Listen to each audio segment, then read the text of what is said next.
How's it going, everybody? This is BeatTheBush. Today, I'm going to talk about frugal tips for hotel stays. The idea is to bring as little as possible so you don't have to carry so much, and yet you have maximum utility wherever you're staying. First, let's talk about the iron. This is my iron, not a hotel iron. I came up with this idea some time ago and I actually used it. You get a bunch of towels to surround it, use it as a base for the iron. You plug it in, turn it on whatever heat level that you want, and if it's upside down, guess what it becomes? A hot plate. Typically, this might be kind of dirty because there's all these holes in it, all the steam is coming out, or maybe this has come into contact with clothing. So you might want to spray it down with alcohol, you might want to clean it with soap first, and this becomes something that you can use to reheat your leftovers. If you went somewhere and maybe the hotel does not have breakfast, you want to reheat whatever you had last night. Sometimes the takeout would have aluminum foil. You can just put it on top and you can use that to protect your food and heat it up. Fia is here, she just came up. Here we go.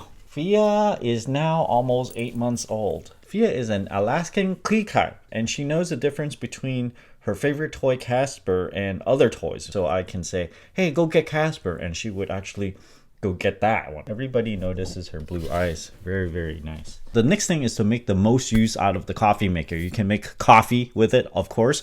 You can make tea, but you can also make instant noodles. And a more extreme thing that I just did is to boil some seafood. I would run it once to make sure all the coffee is cleaned out, if anything dirty is inside, and pour it out. And then I put some barnacles that I've caught off the shores, just let it run, and all the hot water would pour in and heat the seafood enough in order to cook it. Sometimes you might be going to a market or something and there's no full kitchen. So this is something you can use to just kind of boil something just enough so that you can eat it. Many hotels would have hangers, not like this one, but they have wooden ones where it has clips. Sometimes the blinds doesn't close all the way. So you can use these clips to close up the gaps in case you want to totally black out your room for better sleep. Clip these to close it. You can bring some masking tape or something. I've never done this myself to, seal off all the LED lights. For Airbnbs, they don't always have hangers.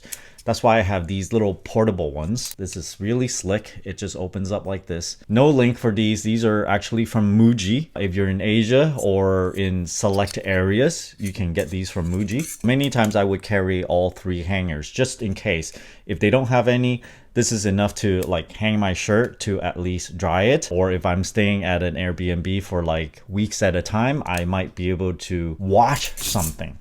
Hold on. This is something I got at a 99-cent store. I wouldn't pay more than that. It's a tiny little bucket.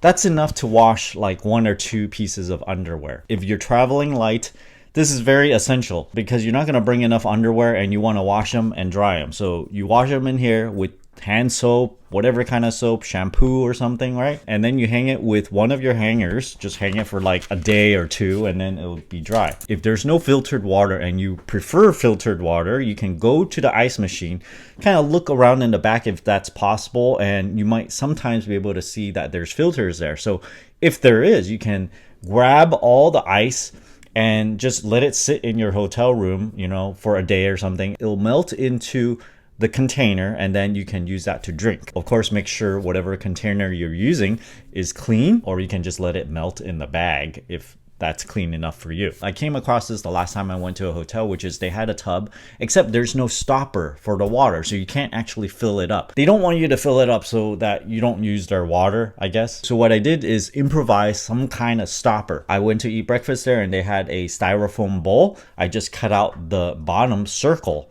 and I used that as a stopper, and that was able to keep the water from leaking. If there's no such thing, sometimes I would use the small towel and then kind of just shove it right where the hole is, but that leaks a little bit. If you plan to work at a hotel, sometimes they have desks that might be a little bit too high and then it's not very ergonomic. First, you need a laptop stand. This is a roost. You kind of open this up like that, and you can adjust it to any height that you want. So you put your laptop on top of this tall desk and you use the ironing board to hold your keyboard.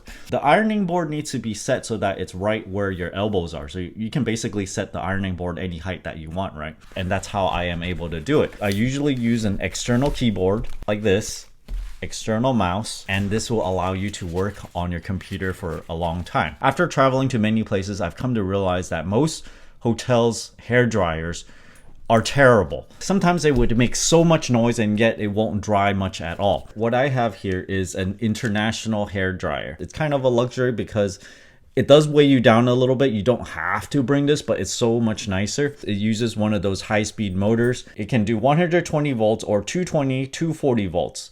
Plug it in anywhere. It dries my hair much faster and I enjoy this much better. This is a simple, lightweight thing I think everyone should bring. It's an alcohol spray. It's a little spray bottle that I got. I think this bottle itself is from Muji as well, but you can probably get some travel good stuff that also has a spray bottle. I put 70% alcohol in it and you can just use this for a number of things. My ear's a little bit infected right now, so I just spray some of that on there. If you have a wound, you can spray that on there to disinfect. I talked about using the tub. You can spray some of this on the tub and just let it air dry and it would sanitize it. You can spray this on top of the toilet seat, on top of all the knobs and stuff inside your hotel room to sanitize everything. A very versatile thing, and I found that I use this more and more these days. This is a shoe holder. Keeps your shoes from getting your stuff dirty if you're gonna pack them in your luggage. Instead, I typically keep my slippers in here. If I don't sanitize the tub, I would use my slippers in there and take a shower with it instead. If I don't use the slippers, every time I use a hotel's shower, I would get athlete's foot. So this is essential to prevent getting germs on your feet. Before you get on the airplane, switch into slippers because many times my feet would get swollen from being in the air and I would remove my shoes anyway and the shoes would be in the way. So before you get on the plane, put on the slippers. If you have room in your luggage, put the shoes inside this carrier and then put it inside your luggage. The next thing is a makeshift refrigerator. You can use the ice bucket, fill it up with ice, and then if you have takeout or whatever, you just put it right on top and cover it with a waste paper basket so all the cold air doesn't leak out. Not all hotel rooms will have a refrigerator, so this gives you some flexibility. If you actually need it, you can make one on your own. Not all hotel rooms will have all the amenities that you want. They're not all the same. Some of them might have tea, another one might have coffee. Some of them have better coffee, other ones doesn't. So it's kind of like a mix. So what I often do when I switch from one to another, if I'm staying at multiple hotels, is I would just grab all the amenities from one place and then I move them to the next one. This gives you a higher chance of having everything that you want at the next hotel. This one place was a little weird because they had coffee and tea right around the reception area, but inside the room they were lacking a bit. They didn't have creamers. If you knew that was over there, you can get some and then bring it into your room. So there you have it, my frugal tips for hotel stays. Hope you guys enjoyed all of these. Maybe incorporate some of them into your travel routine. Thanks for watching this video. Don't forget to give me a like and subscribe for more.